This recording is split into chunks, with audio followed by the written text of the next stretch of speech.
ಎಲ್ರಿಗೂ government job ಬೇಕು, ಯಾಕಂದರೆ ಗೌರ್ಮೆಂಟ್ ಜಾಬಲ್ಲಿ ಫೆಸಿಲಿಟೀಸ್ ಚೆನ್ನಾಗಿರುತ್ತೆ.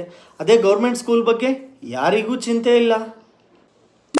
ಹಲೋ ಫ್ರೆಂಡ್ಸ್, ಇವತ್ತಿನ ಹಾಟ್ ಆ್ಯಂಡ್ ಟ್ರೆಂಡಿಂಗ್ ಟಾಪಿಕ್ ಏನಪ್ಪ ಅಂದರೆ ಸೋನಮ್ ವಾಂಗ್ಚುಕ್ ಅವರ ಉಪವಾಸ ಸತ್ಯಾಗ್ರಹ, the hunger strike of Sonam Wangchuk.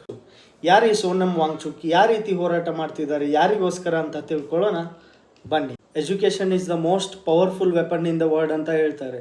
ಯಾವಾಗ ಒಂದು ಸಿಸ್ಟಮ್ ಫೇಲ್ ಆಗುತ್ತೋ ಆವಾಗ ಒಬ್ಬ ಪವರ್ಫುಲ್ ಲೀಡ್ರ್ ಹುಡ್ಕೊಂತಾನೆ. Like before independence Bhagat Singh ಅವರು 116 ದಿನಗಳ ಕಾಲ ಉಪವಾಸ ಮಾಡಿದರು, just by using liquid food. ಯಾಕೆ, ಯಾರಿಗೋಸ್ಕರ? ಭಾರತೀಯ ಜನತೆಗೋಸ್ಕರ, ಅವರ ಸ್ವಾತಂತ್ರ್ಯಕ್ಕೋಸ್ಕರ, ಸಮಾನತೆಗೋಸ್ಕರ, ಅವರ ಬೇಸಿಕ್ ಫೆಸಿಲಿಟಿಗೋಸ್ಕರ.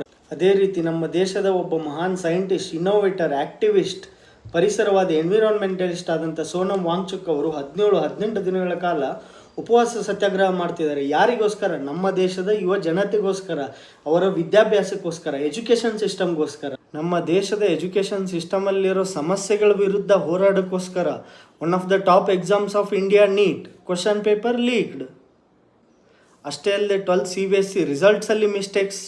ಆ ನೀಟ್ ಎಕ್ಸಾಮ್ ಬರೆದಂಥ ಎಷ್ಟೋ ವಿದ್ಯಾರ್ಥಿಗಳು ನೇಣು ಹಾಕೊಂಡು ಸತ್ತೋದ್ರು. ಆ ಲೀಕ್ ಮಾಡಿದವ್ರಿಗೆ ಶಿಕ್ಷೆ ಆಯಿತು, ಬಟ್ ಆ ವಿದ್ಯಾರ್ಥಿಗಳಿಗೆ ಉತ್ತರ ಕೊಡೋರು ಯಾರು? ಆ ವಿದ್ಯಾರ್ಥಿಗಳ ತಂದೆ ತಾಯಿಗೆ ಜವಾಬ್ದಾರಿ ಯಾರು? ಅವ್ರಿಗೆ ಉತ್ತರ ಕೊಡೋರು ಯಾರು? ಇನ್ನು ನಮ್ಮ ಗೌರ್ಮೆಂಟ್ ಸ್ಕೂಲ್ಸ್ಗಳ ಬಗ್ಗೆ ಹೇಳಬೇಕಂತಂದರೆ, ಒಂದೊಂದು ಸ್ಕೂಲಲ್ಲಿ ಪ್ರಾಪರ್ ಟಾಯ್ಲೆಟ್ ವ್ಯವಸ್ಥೆ ಇಲ್ಲ, ಪ್ರಾಪರ್ ಫಂಕ್ಷನಲ್ ಕಂಪ್ಯೂಟರ್ಸ್ ಇಲ್ಲ, ಕಂಪ್ಯೂಟರ್ಸ್ ಇದ್ದರೂ ಕೂಡ ಇಂಟರ್ನೆಟ್ ಕನೆಕ್ಷನ್ಸ್ ಇಲ್ಲ, ಒಂದೊಂದು ಸ್ಕೂಲೊಳಗಂತೂ ಟೀಚರ್ಸೇ ಇಲ್ಲ. ಎಲ್ರಿಗೂ ಗೌರ್ಮೆಂಟ್ ಜಾಬ್ ಬೇಕು, ಯಾಕಂದರೆ ಗೌರ್ಮೆಂಟ್ ಜಾಬಲ್ಲಿ ಫೆಸಿಲಿಟೀಸ್ ಚೆನ್ನಾಗಿರುತ್ತೆ. ಅದೇ ಗೌರ್ಮೆಂಟ್ ಸ್ಕೂಲ್ ಬಗ್ಗೆ ಯಾರಿಗೂ ಚಿಂತೆ ಇಲ್ಲ.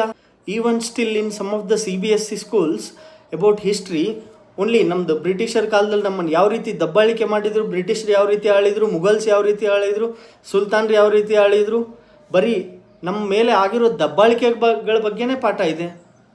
ಟೆಕ್ನಾಲಜಿ ಎಷ್ಟು ಮುಂದೆ ಇದೆ, advanced technology, IT-BT, socially, politically, economically, geographically ನಮ್ಮ ದೇಶ ಎಷ್ಟು ಮುಂದೆ ಹೋಗಿದೆ, ಅದ್ರ ಬಗ್ಗೆ ಸೋಷಲಾಗಿ ಪಾಠ ಹೇಳ್ಬೋದಲ್ಲ, ಪಾಠ ಕೊಡ್ಬೋದಲ್ಲ, ಆ ಲೆಸನ್ ಪ್ಲ್ಯಾನ್ ಮಾಡಬೇಕಲ್ಲ. ಸೊ ಈ ಬದಲಾವಣೆ ದೆಹಲಿಯಿಂದನೇ ಸ್ಟಾರ್ಟ್ ಆಗಬೇಕಂತೇನಿಲ್ಲ, ನಮ್ಮ ಮನೆಯಿಂದ, ನಮ್ಮ ಸ್ಕೂಲಿಂದ, ಒಬ್ಬ ಶಿಕ್ಷಕನಿಂದ ಈ ಬದಲಾವಣೆ ಸ್ಟಾರ್ಟ್ ಆಗಬೇಕು.